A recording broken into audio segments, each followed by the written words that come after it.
Well, good morning, CLC. My name is Chuck, and I'm your friendly neighborhood security guard. I've been coming to CLC for about 6.5 years. I was baptized here. This is the first and only church I ever joined in my whole life. Growing up, I really didn't have a faith background. My parents didn't push faith on us. I'm part Indian, and so faith wasn't pushed because we didn't want to change what we really were. My dad was a restaurant owner. It also had bars, and he was also an alcoholic. He was also abusive, and I started drinking probably 11, 12 years old.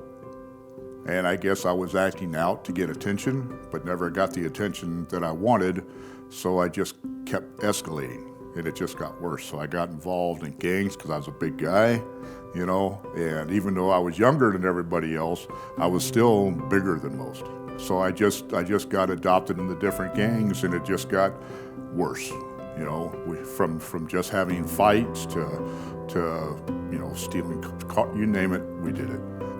Even had our family burned down, house burned down in retaliation for gang warfare. Joined the Navy so I can have a new beginning, and did 22 years in the Navy, retired from the Navy, and unfortunately got back involved with alcoholism.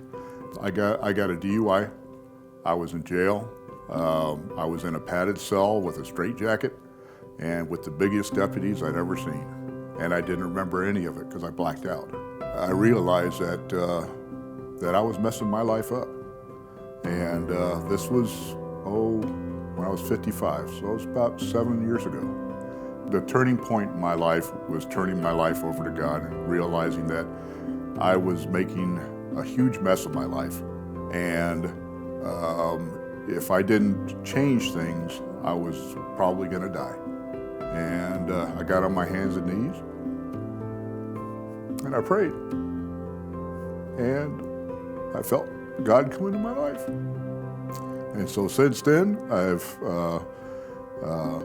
went to outpatient rehab at Naval Hospital, and been actively involved in getting people sober, including myself. I found CLC, I just live down the street, so I'm really close. I could walk here every day if I wanted to. So I came a couple times, and at that time, they were searching for another pastor and found Pastor Virgil. And hearing his message just kind of like opened a book for me, where I never got it in, 63 years now. I get it now. If it wasn't for God and this church, I don't think I'd be alive, to be honest with you.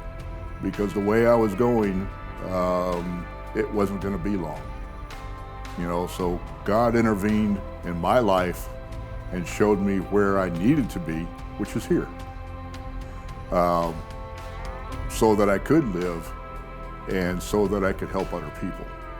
Because I certainly took a lot in my lifetime, but now I can give back. That's what God wants me to do. He wants me to help any way I can, and that's what I'm trying to do.